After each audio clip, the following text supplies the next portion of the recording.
Já, við ætlum að tala fátækt eins og ég sagði hann og hingað er kominn Georg Ólafsson. Jónasson, fyrir ekki. Allt í lagi. Ég reynda að muni þetta eins og heyrðir áður að við byrjum. Já.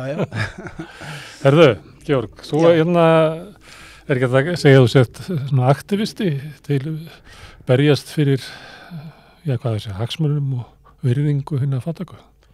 Jú, ég held að sé alveg óhætt að kalla mig það. Hvernig gerir maður það? Eins og ég gerði þetta kom nú svona óvart kannski til að byrja með. Það var þannig að ég var í Myndlistarskóla Reykjavíkur og var á sveitinni á sama tíma og átti lítinn aur og svo einn morguninn þá bara átti ég ekki í strætó. Já. Og ég þurfti að fara í skólan. Já. Þannig að ég bað um frítt í strætó og það gekk alveg og þannig gekk þetta svona nokkra daga. Baðstu þá bara vakstjóran að hleypa þér inn? Já, ég bað bara getur þú gefið mér í strætó og ég notaði orðið svona, ég er bara svo fátækur, ég á bara ekki aur. Sagði bara satt og rétt? Já,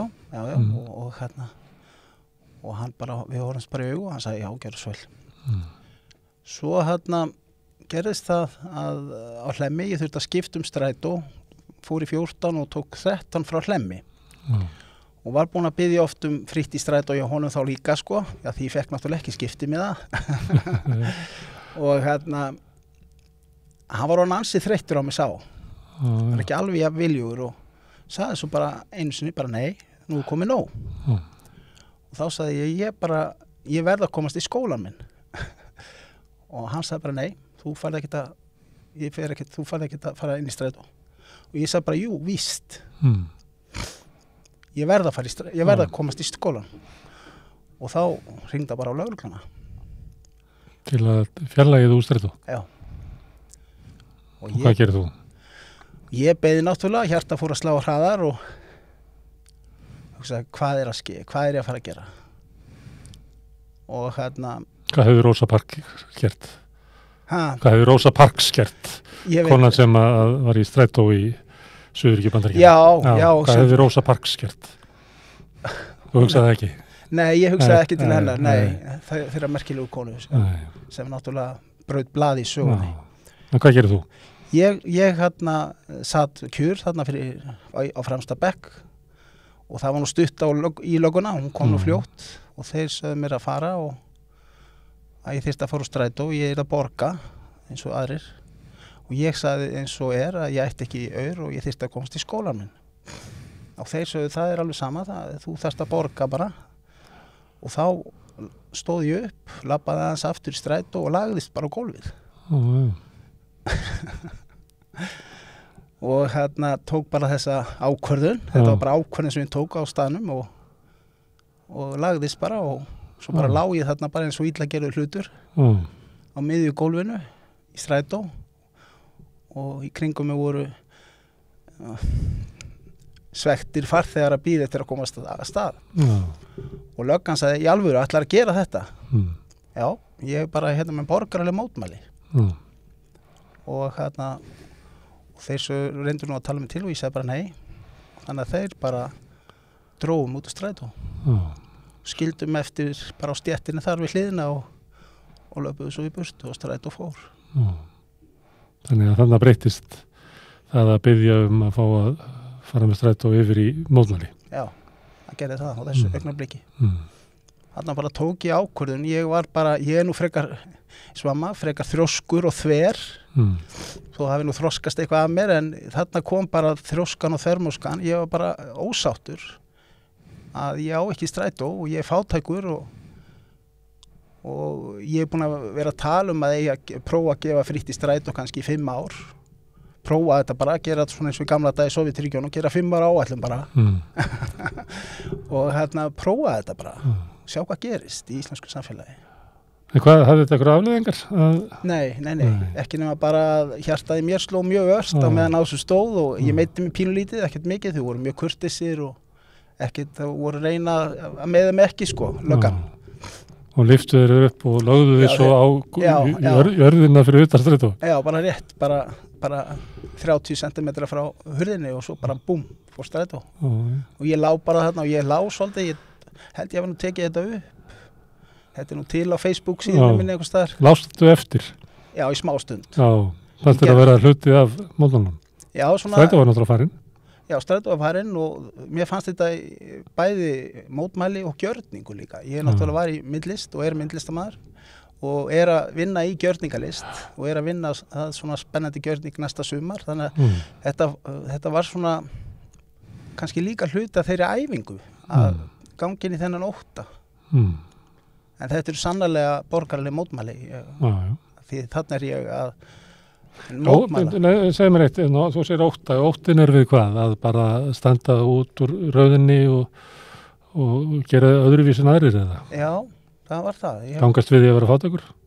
Er það hlutið því? Nei, ég ekki, skammast mér ekki lengur fyrir það. En þarna? Nei, þarna alls ekki, sko. Það var bara að ganga í þetta að leggjast svona í jörðina, bara hardcore leggjast bara í drulluna, sko. Það var stór skref. En hefur þú mótmælt eftir þetta í þetta? Já, þetta hefur gerst 4 sinnum. Og alltaf eins? Alltaf eins. Þau hafa verið svona miskurteis, náttúrulega. Þetta eru ekki alltaf sama fólkið. En alltaf bara eins, já. Þau hafa bara alltaf skilið mig eftir úti og málið dött. Þannig að þú kemur inn í strætó og segist ekki eiga fyrir strætó. Já. Og fær stundufar. Já, fær oftast far. Oftast far. Já. Þannig að ef þú færið ekki far, þá leggst þú þarna. Já, það var einu sinni reyndar kom þarna, það er svona eftirlitsmaður sem svona fer á milli strætisvagna, maður veit aldrei hvar hann sko. Ægilegur jaxl, sko. Og einu sinni þarna á Hlemmi, það var einmitt á Hlemmi líka. Hann var að fara að reyna að loka á mig, sko, þessi gæi, sko. Gera alls konar kunstir, sko. Mennar þú kemist ekki inn í strætó? Já, þannig að þessi strætóbílstjóri. Að því ég var alltaf á sama tíma og það var alltaf sami strætóvagnstjóri, sko. En þarna í eitt skipti þá kom þessi, þá kallaði hann og þá var hann þessi eftirlitsmaður á svæðinu og hann reyndi að toga mig og beita mig ofbeldi. Eftir að ég var, ég sagði ég borgi í strætó og hann sagði nei, ég settist bara og beið eftir löggunni. En á meðan kom þessi eftirlitsmaður og hann tók harkal í hendina og reyndi að toga mig út og ég sagði þú beitir mig ekki til ofbeldi. Að því ég náttúrulega prinsipatrið hjá mér að beita aldrei ofbeldi, sko. Það er náttúrulega aðalatrið og vera ekki ókurteis. Hann taldi sig ekki að vera með svona borgaralega handtöku þarna. Já, hann hélt það. Og þú borgaralega óhlýðni. Og ég borgaralega óhlýðni og það ég þurfti bara að taka vel á því, sko. En hvað séu, 4 sinnum? 4 skipti sem ég verið borin svona út. Hvernig bregst aðrir fær það við? Finnst þú óþægilegt? Já, ég held Finnur þú stuðning? Já, ég til dæmis einu sinni þá bjó ég til svona gjörningúrhús, ég gerði nokkra gjörningúrhús líka. En í 4 skipti sem hef ég verið borin út. En í 1 skipti þá neitaði hann og þá fór ég niður á hnén og fór að biðja faðirvorið. Og þá kom nú maður og sagði má ég borga fyrir því í strætó til dæmis. Einu sinni kom ég og þú leyfði það? Já, ég var ekkert að flækja málið neitt, sko. Mér fannst það bara fallegt og ég hef prófað að vera þótt fyrir blindur og einu sinni þegar ég var Þú blindur og hvað gagnar að því? Það var ekkert gagn að því, það var bara djók. Það var svolítið fyndið samt. Þannig það er eitthvað svona litrófísu frá mótmælum og yfir í gjörning og yfir í að þú ert bara að athuga viðbrögða. Já, ég er svona að æfa mig og bara prófa og kannski prófa sjálf mig í leiðinni. Í þessu tilfelli. Svo hef ég reyndar farið inn á veitingastæði og gert svona smá. Til dæmis ég fór á Jómfrúna einu sinni. Og Jómfrúna sem er svona í hádeginu eru oft svona ríkisbubba kallar þar. Akkurat, ég nefnilega hef farið þangað inn og gefið mig á tal við þingmenn, af því það eru oft þingmenn þar í hádeginu og tala svona hvað finnst þér þetta, hvað finnst þér fátækt og hvað finnst þér kvótakerfið og svona og svo hef ég talað það á vlogginum eða á Facebook hvernig viðbröðin eru og bæði jákvæð og neikvæð. En þetta skipti ákvæði að því að það var sko í hádeginu þarna og ég náði þarna lausu sæti, allt tróð fullt af alls konar mekta fólki, stóð upp og búm, sló í glasið og sagði góðir félagar. Og það var bara, þeir réðust á mig 3 þjónar strax, þeir voru fljótir. og ég sagði, má ég ekki halda 3 mínútna ræðu fátækt barna og staðreyndir málsins í íslensku samfélagi að það eru 10.000 börn sem lifa við fátækt og það var ekki þeir rifu mig niður bara harkalega þjónandir og hentu mér út bara hentu mér út, bara dróum út bara bakkinu En þú held líka svona ræðu á Hlemmi eins og ekki? Jú Hún var svona væral Já, það eru komin í 60.000 sem eru búin að sjá það og 50.000 bara fljótt og já, ég var upp í Breiðholti hjá mömmu og var að tala fátækt við mömmu við mömmu mína, við eldhúsborði bara í Breiðholti og tók svona bara allt í einu fekk ég verið svona að reyna að elta innsæð það er svona hluti af minni myndlist líka að reyna að nota innsæð það er svo gríðarlega stór hluti af okkur sem við bara erum búin að gleyma mannfólkið. Að hlusta á það og leggjast ef að innsæði segir að leggjast í strætó og gera það þá? Algjörlega, nákvæmlega. Reka ritstjóran úr sér? Já, nákvæmlega, akkurat, algjörlega og þarna bara tók ég umslag allt í einu og var að tala um mömmu, páraði niður á umslag og sagði ég fari niður á Hlemm. Fór niður á Hlemm og hélt þess að ræðu, stóð upp þarna og Þetta var eftir að Hlemmi var breytt í svona matöll, eða ekki? Jú, þetta var eiginlega raun og veru. Alveg í upphafið þess, eða ekki? Jú, þetta var í upphafið þess því að þeir læstu klósettunum þar inni, settu svona talnalás og ég var ósáttur við það að við þyrstum að það var illa séð við biðum inni og þetta var svona átti að verða eitthvað fínna og svona eitthvað og þeir voru svona sett voru með einhverja væntingar í þessu veitingamennirnir hérna sko að þetta ekki biðstöð sko.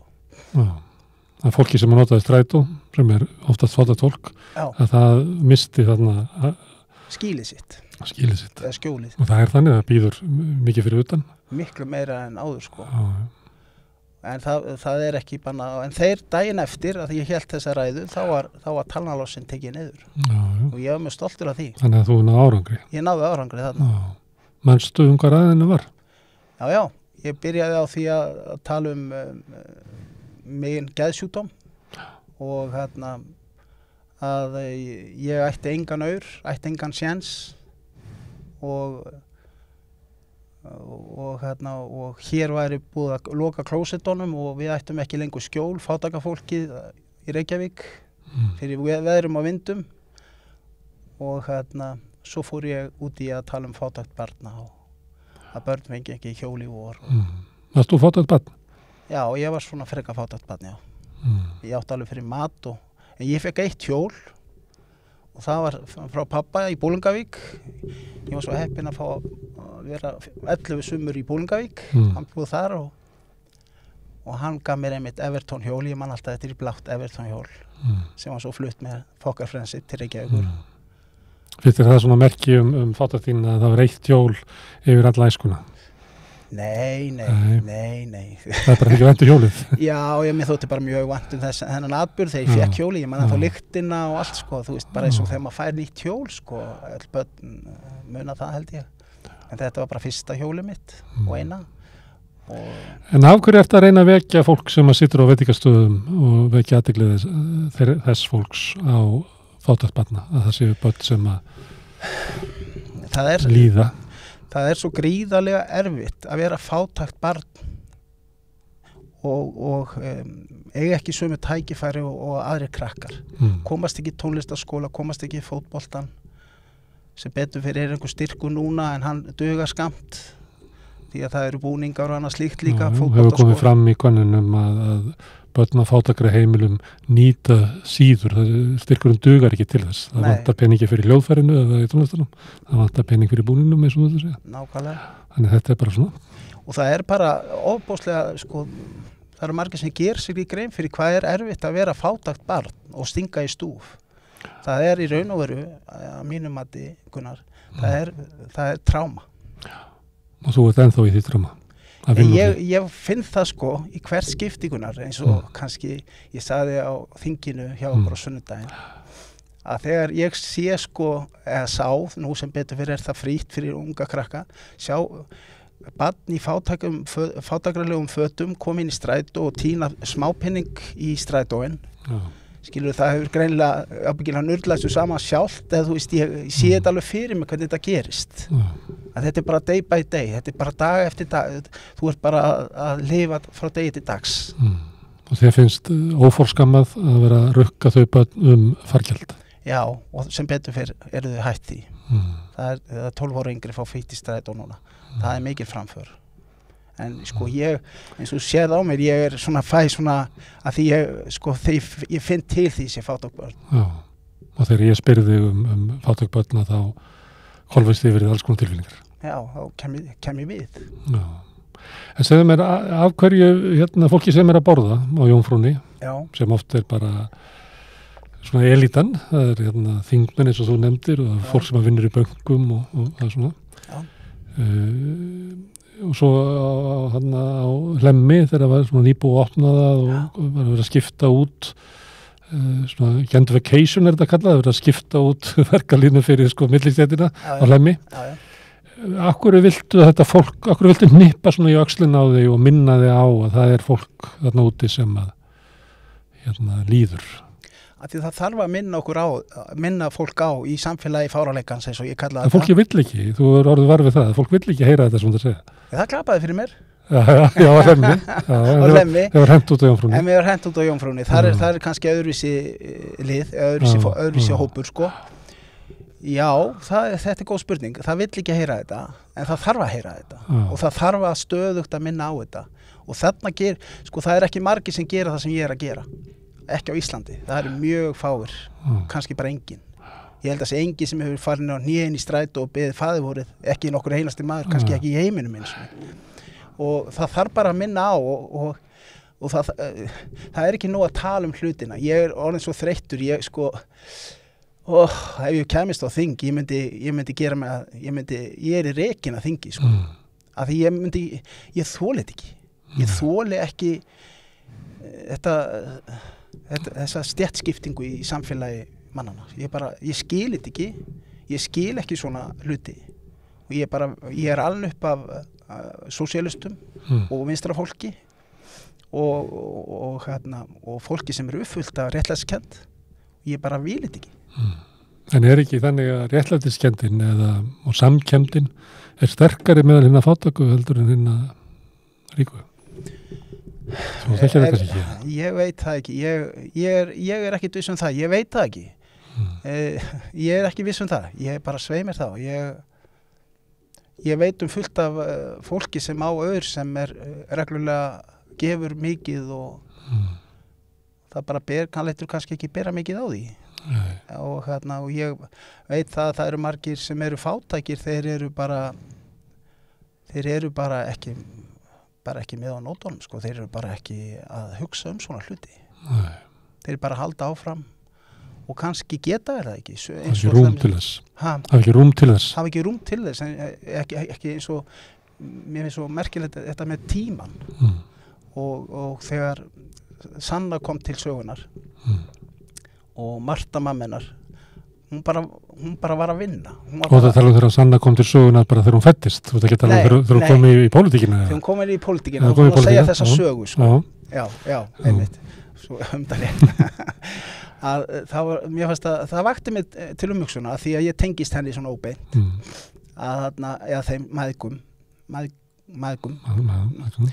og að Sanna lýsti þessu svo vel að mamma hafði bara engan tíma hún var bara að vinna og svo bara fara að sofa og svo bara til að bara til að borða og borga leigu það var ekkert annað það var ekki pláss fyrir þetta annað og staðan er svona í dag hjá mjög mörgum sem vinna á leikskólum vinna við ræstingar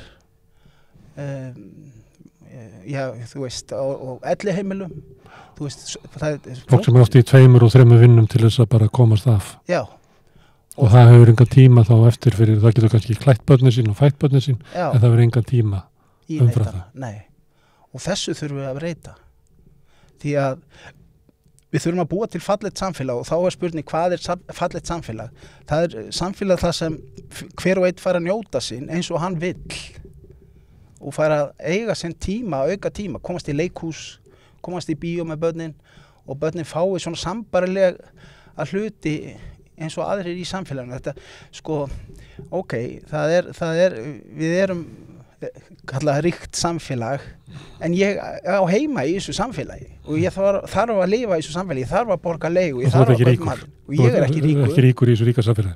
Alls ekki, ég er öryrki og maður gerir ekki nema bara, ég er bara mjög heppinn að því ég leigi hjá félagsbústöðum og ég borga svona, hvað séum við, 40% í leigu. Af ráðstöfunarfé? Af ráðstöfunarfé, sem bara þykir gott, held ég.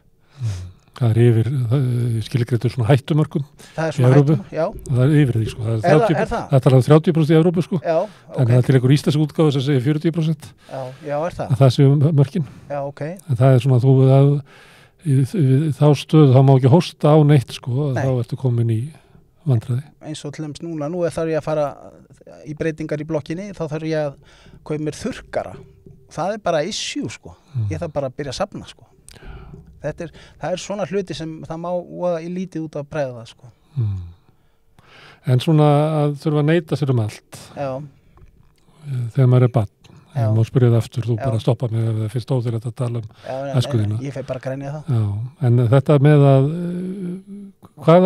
þú setja sér tráma, getur aðeins lýst þessu svona hvaða áhrif það hefur á svona, sjálfsmyndina og stöðuna í samfélaginu, að ef að þú ert kannski alltaf að þurfa að neita þér allt og þér neitað allt, hvað kanntu að lýsa því? Ég veit það ekki. Þetta er svona venjulegur dagur. Maður mætir í skólan og mætir með bara sitt stundum nesti og stundum ekki og stundum gleymist það. Þetta er bara fyrir eftir aðstæðum, hvernig ástandið er á heimilinu og svona og annars líkt. Svo klárar maður skólan, hádegishlé, svo er kannski leikfimi eða teikninga eftir hádegi og hvað svo? Svo fer kannski besti vinur minn að læra á hljóðfæri og ég fer bara heim.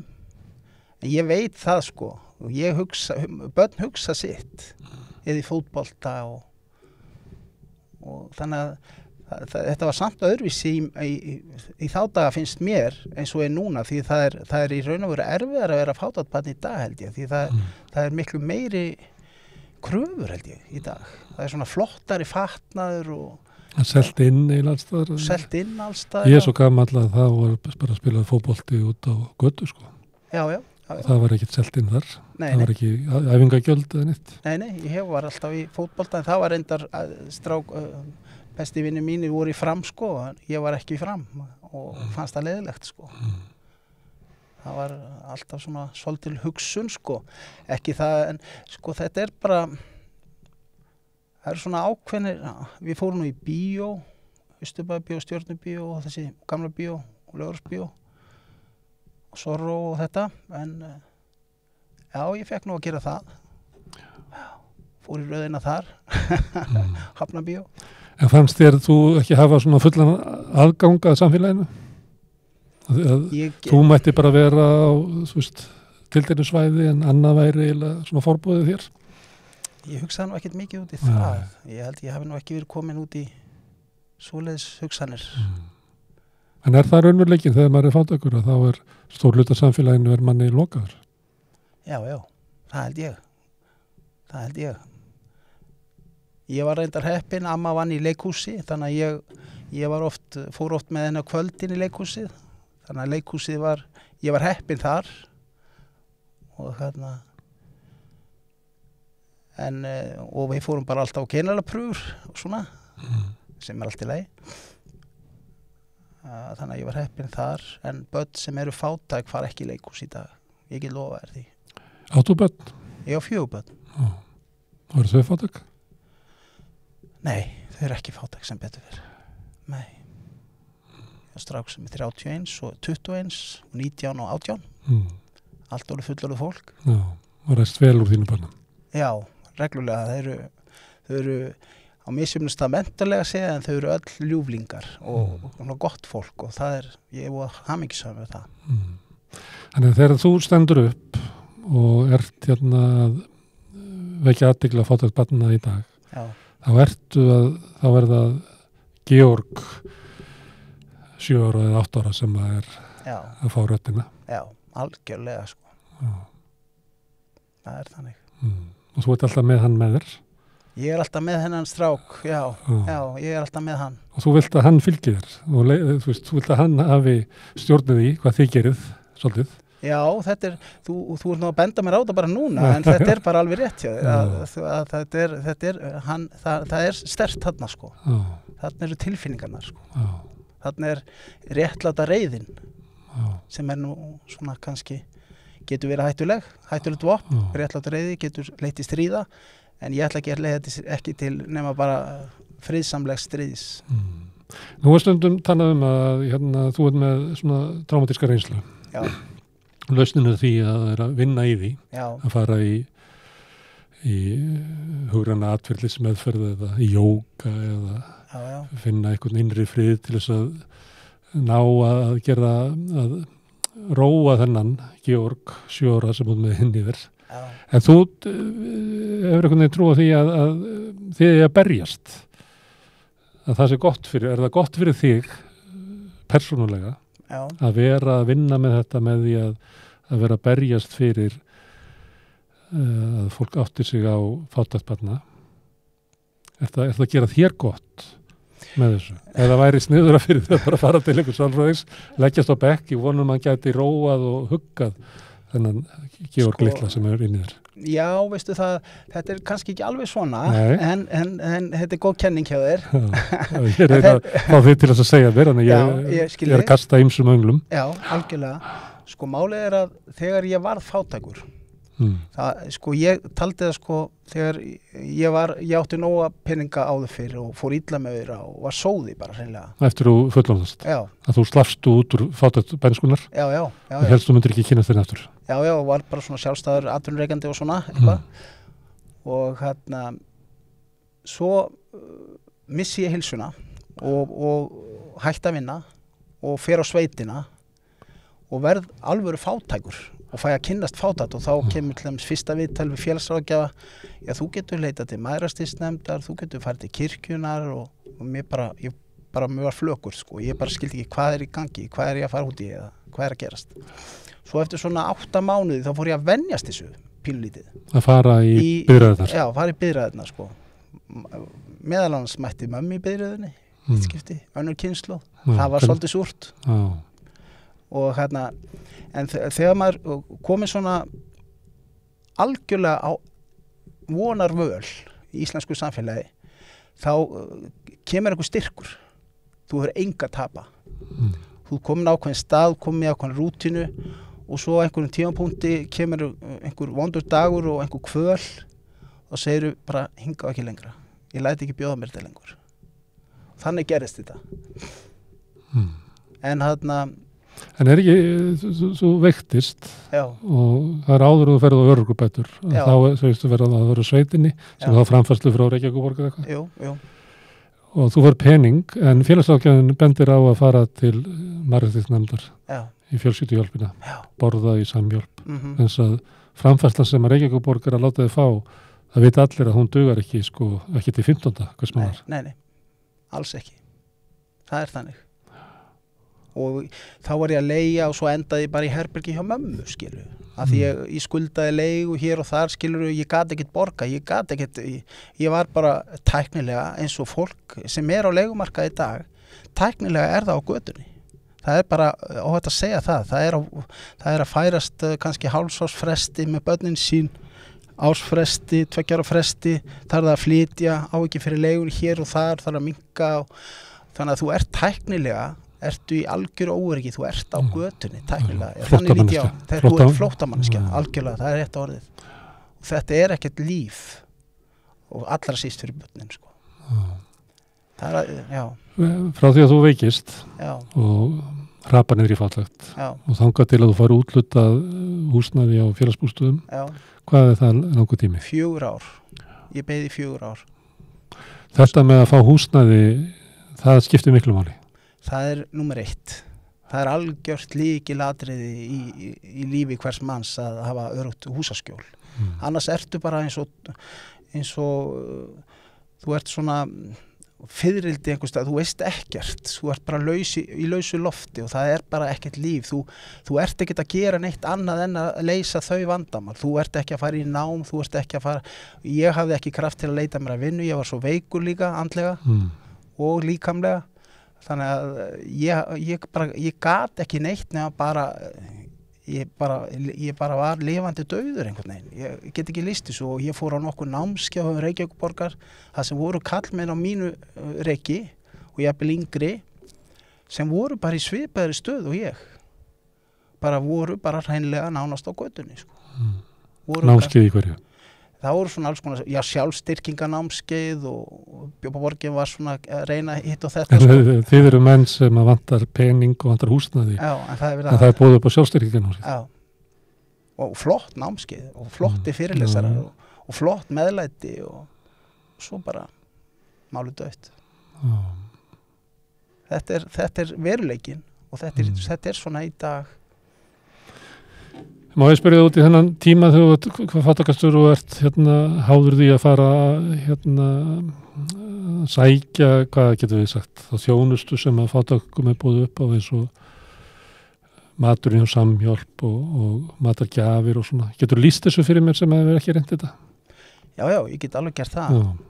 Til dæmis að fara í fyrsta skipti í röðina hjá Mæðrastyrksnefnd er bara, þú ert bara, það er hrikalegt. Sjálfsmyndin, þú horfir bara niður í götuna og passar þig og vonast að þú þekkir engan, vonar að enginn gangi framhjá, þannig leið mér allavega og enginn myndi sjá mig, en það vildi svo til að ég vann fyrir Mæðrastyrksnefnd í 3 ár sem sendibílstjóri og þannig að ég þekkti dömundan, þannig að það var mjög skrítið sko að vera að vinna fyrir þar fyrst og svo kom ég þarna og hitt hana Öllu mína og hún bara rak upp stóru augu og faðmaði mig og mjög skrítið. Og þér fannst að þú hefði þá brúðist einhvern veginn Já, ég allavega sko, var svona hálfgerður lúser, já, mér fannst það til að byrja með. Það var ekki gott sko. En það sem þú færð eftir að hafa byrjað í biðröðinni, þá færðu póka? Já, þá fær maður svona oft 2 máltíðir, kornflex, smjör, stundum ost, mjólk, stundum AB-mjólk, stundum og svo alls konar. En þú velur þetta ekki sjálfur? Jú, þú getur, þetta er orðið, það eru komnar þannig, fyrst var þetta bara afhent póki, en nú getur við valið og þá þarf maður geta verið að taka það sem maður borðar ekki. Já, og það er betra að geta valið. Já. Þetta er svo ókeypis bús, þetta verður voruð sér ekki mikið? Nei, og þetta eru oftast 2 máltíðir. Já. Og þá fylgst með því hvað þú setur í bókan? Já, það er bara svona kvótið, en það er svona, á stelpuna að fylgja svona aðeins með og stundum hjálpaðar manni ef maður er fatlaður eða eitthvað svoleiðis og gamalt fólk. En munur á Mæðrastyrksnefnd og fjölskylduhjálp? Já, það er það. Hver er munurinn? Það er svona, já, það er svolítið mikil munur. Ég veit ekki hvað. Ég verð að spyrja því ég þekki það ekki. Já, þetta er náttúrulega allt matur. Já. Hann er misgóður og það er mismikið á honum. Stundum er mjög mikið í fjölskylduhjálpinni. En Mæðrastyrksnefnd er svona svolítið meira solid, ef ég orða það þannig. En fjölskylduhjálpin er bara að gera frábæra hluti líka. Það er svona svolítið undarlegra andrúmsloft þar finnst mér. Ég veit ekki hvað maður á að vera að segja. Hvað svo vilt ekki fara út í? Nei, ég held að sé óþarfi bara. En eins og í samhjálp sem að búið að vera með hádegismat bara í 40-50 ár. Alveg með ólíkindum hvað þau halda út og búin að hjálpa. Mikið þrek og mikið og gott starf sem þar er unnið. Er þetta gott samfélag þegar þú kemur þarna og borðar? Það eru margir sem eru í miklum erfiðleikum, margir sem að upplifa sig kannski eins og þú varst að lýsa fyrstur og ferði í biðröðina sem svona á neðsta punkti lífsins. Er samkennd meðal hópsins? Samkeppni? Samkennd. Það er mikil neysla þarna inni, ekki neysla, það er mikið af fólki sem er drukkið eða undir áhrifum eiturlyfja. Og það er svona, getur verið svolítið erfitt að því Því það eru margir sem að koma þarna sem kannski komni nýjur meðferð, alveg störblankir og vilja hætta að drekka og það hefur verið að selja jafnvel dóp þannig inni og svona. Þannig að þetta erfiður staður. Þetta mjög erfiður staður, já. Það það. Erfitt umhverju að koma að inn fátækur, þurfa að borða, sækja matið sinn og vera í þessu. Já, það bara sérstaklega fyrir konur held ég. Áreitni í umhverjunu.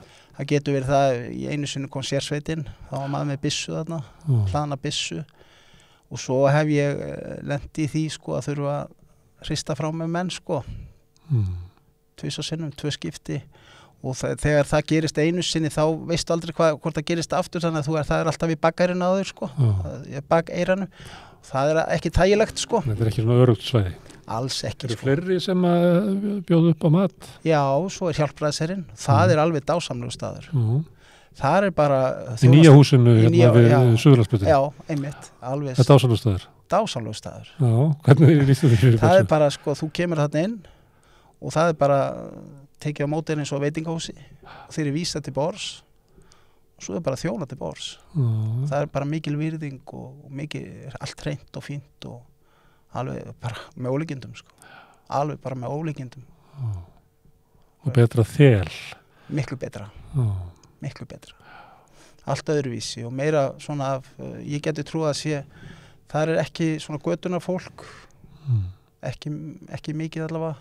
Ég hef nú ekki komið oftar. Ég meira farið í samhjálp að því ég fyrir hlutverkasetri í leiðinni núna og svona. En ég hef komið þangað nokkur sinnum og það bara reglulega gott að koma þangað. Þú nefndir hlutverkasetrið sem að hjálpar fátæku fólki og fólki sem hefur mist fótana efnaðslega eða andlega eða alls konar fólki. Alls konar fólk. Segðu mér frá því. Já, það svo ánægja að segja frá því. Ég hef búin að vera óþreytandi við að kynna þá starfsemi því að þar kemur þú bara í Borgartún 1 bakhús og sjómein og upp á 3. hæð og þar getur bara labbað inn, skráðig, nafnið þitt og ef þú ert að koma í fyrsta skipti það ágætt að fara á kynningafund eða bara kynna sig og fá svona leiðbeiningu og vera svona öruggari í rýminu bara já og fá svona vita hvað og þá líka skráur þig því að það fá held ég auður fyrir hverja persónu og svona það bara eins og gengur. Við höfum Reykjavík borgar hlut til, þetta nú sjálfstætt starfandi samt. En og svo getur þú bara komið þarna og fengið kaffisopa og sest, þú ert alveg frjáls, allt frítt, þarft ekki að borga, enga kröfur á þig og þarna alls konar námskeið, þarna myndlist, dans, söngur, tafl, borðtennis, borðspil, spil. En þú búin að vera þarna lengi, eða ekki? Jú, ég hef verið þarna meira og minna í 5 ár. Þannig að þú búin að pröfa allt, borðtennisins og spilin og dansinn og... Allt nema tölvunar. Allt nema tölvunar. Sjósund, ekki sjósund? Jú. Þú eru að fara í sjósund? Já, ég var alveg full í sjósund með nebu. En hvað hlutverkasetrið? Það bara samvera? Já, þetta svona þetta svona, ég get lýsið bara svona ringtorg eða eitthvað svona torg þar sem getur komið og ekki torgbind, hvernig á ég að lýsa þessu? Þetta svona athvarf þar sem þú getur komið og bara verið þú sjálfur og gert það sem þið langar til, það sem í boði og þarna getur bara verið og getur hlustað á fólk, þarna samtöl, þarna umræðuhópar, þarna getur þú komið og búið til hópa. Ég fekk vinnu þarna. Ebba bað mig að vera þarna bara til að vera því ég duglegur að taka á móti fólki og bjóða góðan daginn og spjalla og svo var ég bara að þrífa og gera svona það sem til ég kunni ekki við að vera bara Skiptir máli þegar maður í svona nýrri aðstöðu í lífinu að hitta aðra sem á svipuð stað og hlusta á þeirra sögur og hjálpar það manni til þess að skilja manns eigin stöðu eða hvað? Alveg, frábær punktur sko, því að þarna kemur einmitt fólk í svipari stöðu og það hægt að bera saman bækur sínar og fá úrræði og þarna líka bara hlustað á mann eins og núna ég að gangi gegnum erfiða hluti þá bara fæ ég að blás út og ég fæ að vera eins og ég fæ að gera mistök, og ég læri að eiga samskipti við fólk, ég læri að hlusta og eiga samskipti við fólk sem jafnvel svolítið erfitt í samskiptum og og ég fæ að fara á námskeið, ég fekk að fara á námskeið og læra að hjálpa geðfötluðum og að þeir beita ekki ofbeldi innum í 1-2%. Fólk heldur að þeir séu stórhættulegir en það bara ekki þannig. Það bara misskilningur. Það mjög gott námskeið sem ég fór á við Reykjavíkurborgar. Kom írsku prófessor hérna. Þú segir hérna, búin að segja 2-3 hérna varandi hlutverkasettur fá að vera maður sjálfur. Já. Það þannig að ef maður er fátækur, ef maður er að glíma við geðraskanir eða eitthvað sjúkdóm, að maður fái það ekki svona í svona almenningnum sem að samfélag okkar Ertu, ef þú segir líka að maður má gera mistök, heldur að sé svona grimmar eftirlitið með þeim sem eru einhvern veginn veikstæðir, að þeir verða eiginlega að vera svona outstanding, perfect í öllu sem það gera til þess að fá, ertu að lýsa hverju slíku, að það sé svona finni fyrir að það sé hort og fylgst með og dæmdur ef að annars þar, að það sé vin í eyðimerkinu að koma inn í hlutverkasetið? Já, ég held að toleransinn fyrir því að vera öðruvísi í samfélagi fáránleikans, hann er ekki mikill í íslensku samfélagi. Það er bara ekki þannig. Nei. Þá svo að sé þannig að það er eiginlega lógíska hlutverki sem hann tekur af sér í þessu leikhúsi að vera öðruvísi. Já. Það ætti í raun og vera styrkur að vera öðruvísi. Já. Eins og geðlæknirinn sagði sko að vera með ADHD eða vera með einhverja geðraskanir, það getur sko leitt af sér alveg marga, eins og hefur sagan sýnir sig bara með margt outstanding eða fólk sem stendur upp úr í samfélag í gegnum áratugin, árhundruðin. Það er ekki venjulegt. Það er yfirleitt ekki venjulegt, yfirleitt ekki. En það er bara, það er eins og fólk sé hrætt við þá sem eru öðruvísi og senda frá sér öðruvísi skilaboð. Fólk virðist alltaf þurfa að fara eitthvað í staðan fyrir bara að leyfa því að hlusta og bara leyfa því að fljóta sko. Það er bara ekki þannig á vinnustöðum almennt held ég og ekki nema á einhverjum einstaka vinnustað en það sem eru einstakir yfirmenn. En svona yfirleitt þá er það bara ekki tolerans fyrir svoleiðis. Mjög svona stífar kröfur að halda sig innan boxins. Já, það er það. Og öllum sviðum. Já, og það er kannski gjöfin sem að fær sko að fara í svona samfélag eins og hlutverkasetur og samhjálp líka því að þetta er náttúrulega mest gott fólk, þetta er bara fárveikt fólk, alkohólistar, mikið og geðsjúklingar. Að þetta er náttúrulega bara fólk og er bara að berjast í sínu. Að fá þetta aukna umbyrðalindi að því ég var eins og aðrir uppfullur af fordómum og er ennþá eins og við öll Jú. Það er ekki hægt að lifa í þessu samfélagi sem þú ert að lýsa á þess að vera með fullt af fordómum og fóbíum inn í sér. Já, það held ég. Það er kannski að athygli á því að fólk myndi reyna að losa sig við það frekar heldur að vera að losa við aðra við fordómana, að losa sig við eina eigin fordóma. Já, byrja þar, það er ágætt og þetta eru svona gjafir og mér finnst ég að hafa fengið ákveðna gjöf við að verða fátækur. Það er bæði, það er bara umburðarlyndi gagnvart því að ég get ekki fengið allt, ég get ekki alltaf farið í bíó. Venjulegt fólk sem sko almenningu fer ekkert alltaf í bíó bara þegar hún langar að fara í bíó menn þurfa svolítið að hugsa aurinn og ég lærði og búin að læra það heldur betur en ég fæ náttúrulega ekkert að fara í bíó núna og ekkert að fara í leikhús nema þegar Ebba kemur með einhverja frísýningu í Þjóðleikhúsi eða Borgarleikhúsi hún býr til fyrir okkur og við höfum fengið að fara á frumsýning, genera pröfur og svona en þá læra bara sko að fara betur með aurinn og læra að vera nýtinn og svo þegar maður fer að eignast aur eins og þegar ég fór á Tryggingastofnun auðvitað kemst ég úr lítið ég fæ 310.000 útborgað og það gefur augalega að það er ekki mikill aur að þá borgar 130-120 í húsalegu eftir húsnæðisbætunar og svo þarf ég að lifa restinni og það er 150 pluss. Já, eitthvað svoleiðis, já. Og gengur það? Já, það gengur. En þegar þú lýsa þessu að þú geta veitt sér allt saman og þú segir að með fátæktina og lært eitthvað áttu við það að það sé betra að geta neita sér að fara í bíó eða sætt sér við að maður ekki hérna því. Sé oft betra heldur en myndin sem maður hefði séð. Það þannig? Ég veit það ekki. Er það gott að neita sér hluti sem maður á að gefna? Nei, ég er ekki að meina það þannig. Ég er að meina það þannig sko maður er næjusamari.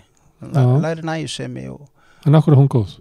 Fyrir þá sem að vaða bara í neyslunni. Ég held að það sé nú bara gott fyrir umhverfið. Það er nú einmitt verið að tala það að það sé nú kannski versta ógnin. Það er ofneyslan frekar en mannfjöldin. Það var nú í fréttum bara daginn og ég held að það sé nú bara svolítið til í því. Óhófið og neyslan. Óhófið og við þurfum náttúrulega að breyta samfélagi okkar í alveg gríðarlega. Við erum ekkert að breyta okkur, til dæmis í umhverfismálum. Við erum ekkert að breyta samfélagin okkar. Það er engin alvöru umhverfisstefna á Íslandi. Það er því að sko umhverfisstefna, hún verður að verða ef við ætlum að gera eitthvað að viti í því, svo ég fari nú að tala pólitík, að þá verðum við að neita okkur eitthvað. Það gefur auga leið. Við þurfum að breyta hegðun okkar. Það er augljóst. Áður en ég hleypir í pólitík, að þú sagðir eitthvað varandi fátæktina, ekki að þú verið svona þakklátur fyrir hann, það var alveg upp við það. Já. Eins og hún hefði gefið þér eitthvað. Já. Ef að þú værir ungu maður þá er sloppin út úr fátækt æskunar og mættir vera að velja örlögin í lífinu og það er eitt pakki í hillunni sem þú gæti tekið sem er fátækt. Heldur þú í dag, myndur þú vilja velja þann pakka? Nei, ég myndi ekki gera það. Alls ekki. Það ekki eiginlega flest annað. Já, ég myndi taka fallegt líf. Ég myndi taka það sem ég hef áhuga á, það sem ég hef hæfileika og getu. En það verður þetta eitthvað slæmt í korfuna líka? Fátækt og... Eitthvað slæmt? Já, sko það verður að... Þú óskar engum það að verða fátækur? Nei, guð mig góður. Þó svo að þú orðar það þannig að þú hefði gefið þér eitthvað því að reyna að skilja það? Já, það er bara, ég hef fengið þessi reynsla, öll erfið reynsla, við göngum öll í gegnum erfiðleika í lífinu, alls konar erfiðleika er misjafnt og erfiðleikarnir gera okkur að því sem við erum og til þess að meta lífið af velleikum þá það er eiginlega ekkert spennandi ef allt gengur á óskum því að maður á að umfaðma erfiðleikana líka. Lífið er bara þannig og maður á að umfaðma leiðilegt fólk og reynslan hefur kennt mér það í lífinu að ég kalli þetta nú vitleysinga en það er nú kannski bara það er svona fallegt orð í mínum huga sko. Leiðilega fólki sem mér finnst vera leiðilegt og ég þoli ekki, það hefur oft kennt mér mest og það pirrar mig svolítið. En það er oft fólki sem ég læri mest af og maður þarf að svolítið að átta sig á því að þetta eru gjafir. Erfiðleikarnir eru gjafir líka.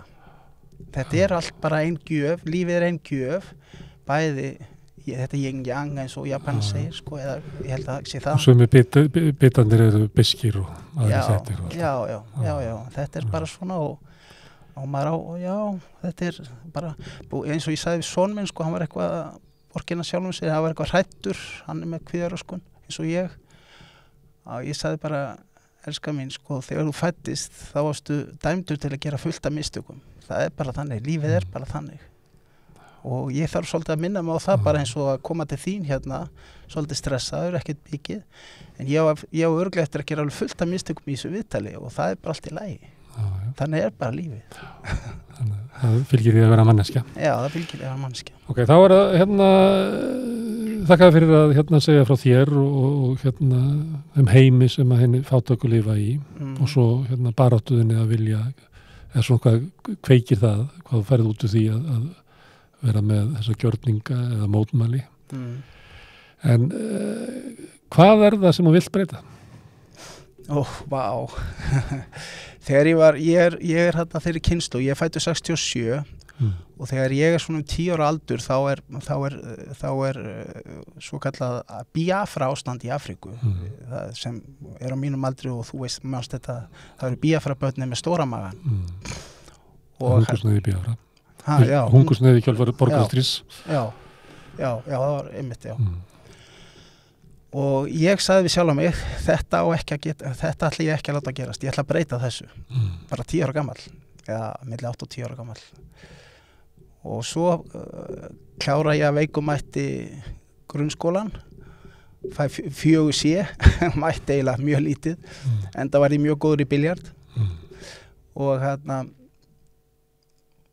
og að veikumætti klára í stúdentspróf, fyrstur í mínum ættkvísl sem klára stúdentspróf og mjög stoltur af því.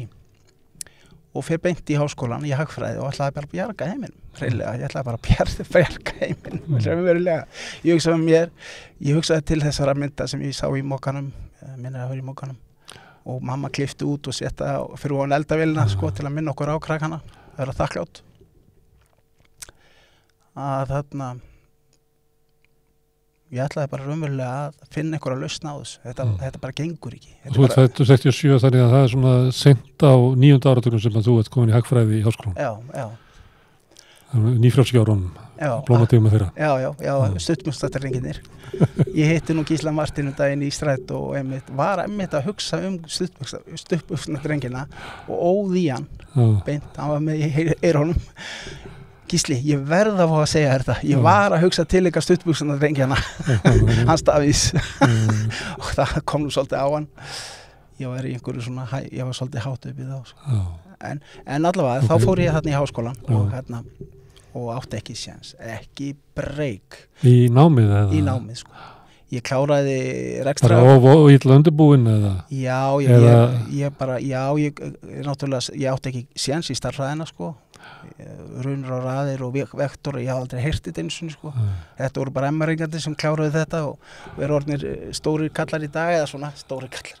Eða þú veist hvað er að meina bankamenn og alþingismenn og ráðherrar sem ég var með þarna í byrjun. Og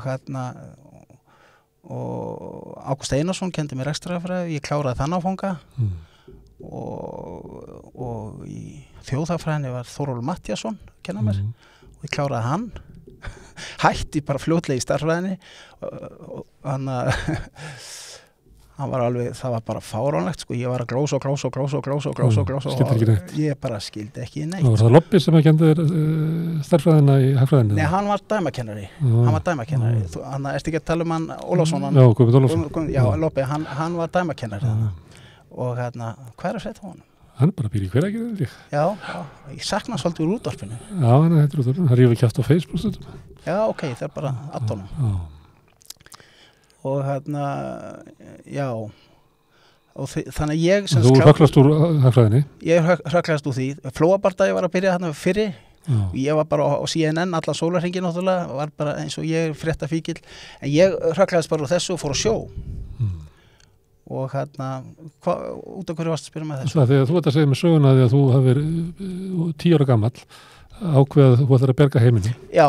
Og ferði í hagfræðina og það gengur ekki, en ef þú ferði á sjó er ekki að berga heiminu þar. Nei, guð mig góð. Nei, maður gerir það ekki. Nei, maður gerir það illir nöðsinn til að lifa bara á auður. Og en svo svo fer ég í félagsfræði. Og það er nú Helgi Gunnlaugs kennir mér félagsfræði og afbrotafræðingur og það lærði ég merkilega hlut í stjórnmálafræðinni. Ég hröklaðist líka úr þessu áður en ennum var búin, en ég lærði það var mjög merkilegt og hefur kennt mér mikið að í Englandi þegar Neil Kinnock var formaður Verkamannaflokksins, þeir komast til valda og Thatcher hérna á sama tíma komst til valda og þessi 2 tímabil voru borin saman. Blair komst til valda, Kinnock komst ekki til valda. Hann náði ekki...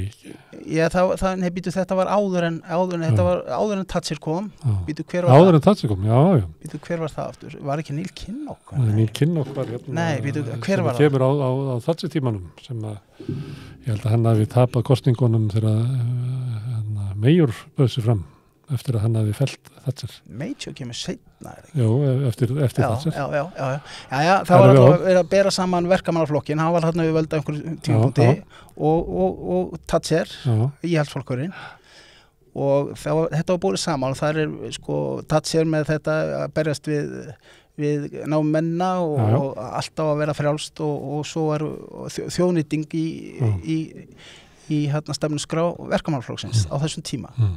svo var þetta borið saman og niðurstöður hvernig, þá var þetta nánast það saman niðurstöður, það gerðist ekki neitt, það var engin breyting og þá sagði mig það sko, það ekkert mikið margin fyrir breytingar af því það þarf náttúrulega heilbrigðiskerfi, það þarf menntakerfi, það þarf og þessi kerfi þurfa öll sinn aur það ekkert mikið og þá fór ég að hugsa sko, hvernig getum við breytt þessu af því við erum að tala um að breyta heiminn og þá fór ég að hugsa sko, hvernig hægt að færa til þarna eitthvað og það þarf bara stóra félagslega, siðferðislega hugsun hjá manninum og það bara, við erum bara andlega vakningu sko og það bara stór mál og við gerum það ekkert bara á 4 árum eða eitthvað svoleiðis það bara 200 ára áætlun eitthvað svoleiðis í mínum huga sko en við þurfum að byrja og þess vegna ég að byrja að starfa í Sósíalistaflokknum af því að sko ég held áfram að gera þessa kjörninga og ég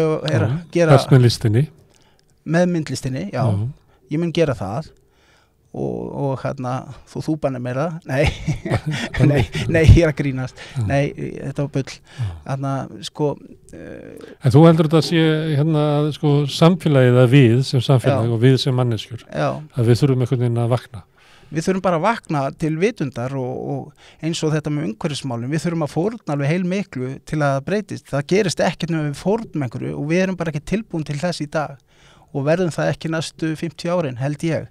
Það þarf eitthvað og sko, þá ég að tala um að fórna, sko, það í hegðun eins og með bíla, við þurfum samgöngur, og það kemur þessi strætómál mín inn, því að strætó ekki bara umhverfismál, það lýðheilsumál.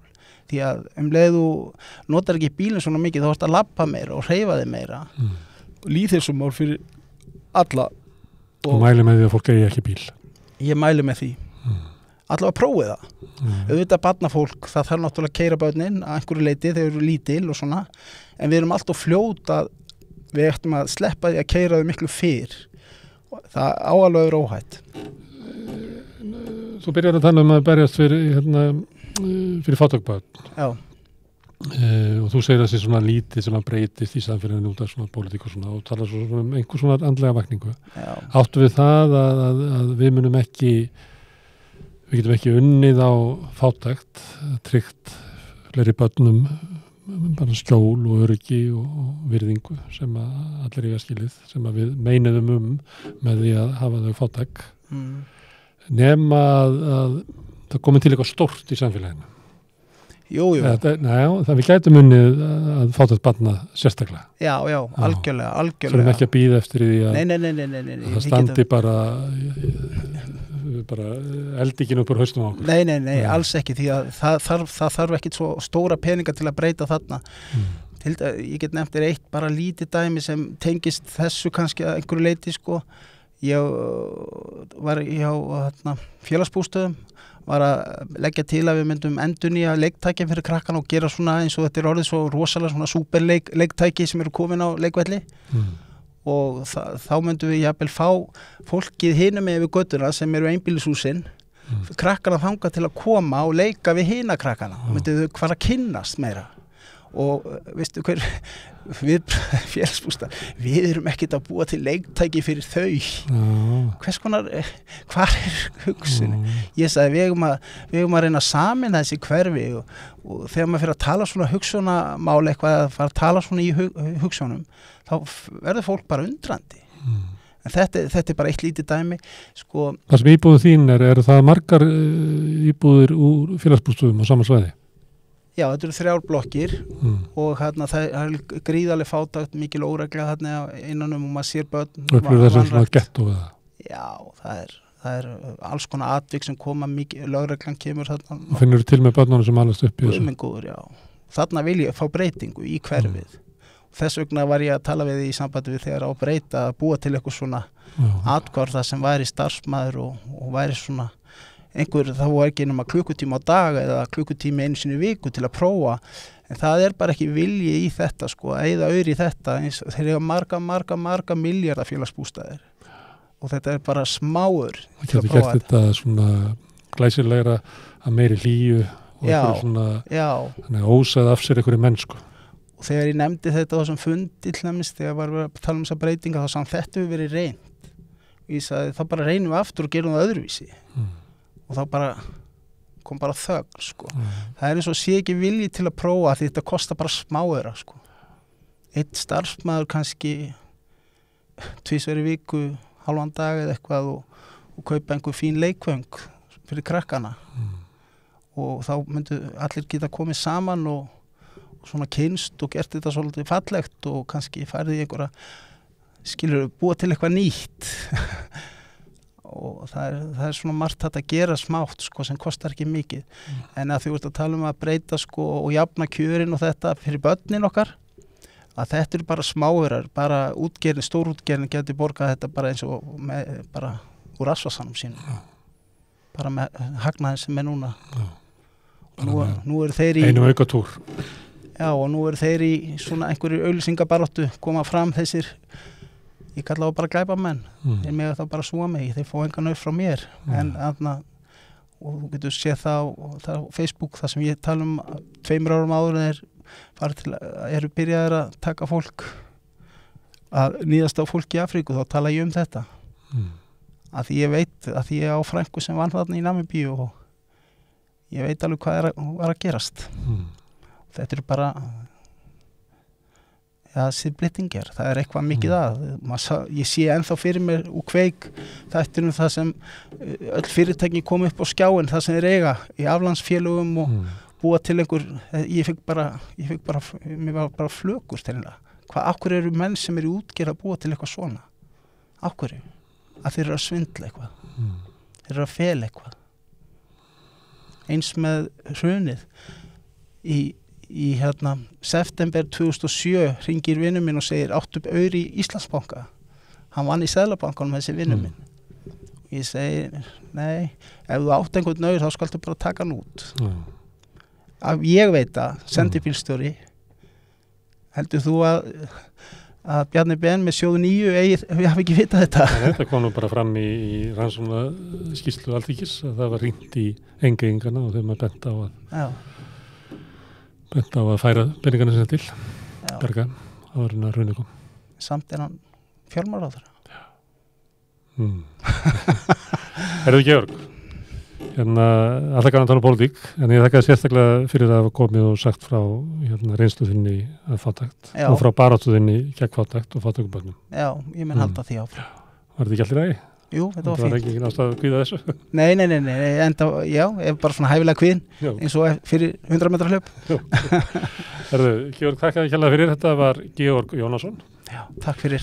Og þetta eru lokin á rauðaborðinu núna í kvöld. Við verðum hérna aftur á morgun klukkan 8. Ég hvet alla til þess að hjálpa okkur við að byggja upp samstöðuna. Það er gert með því að læka síðurnar okkar á YouTube og Facebook, dreifa efninu okkar. Þið sem að viljið standa að baki samstöðunni, þau getur gengið í Alþýðufélagið. Það er hægt að finna það inn á samstöðun.is skráning.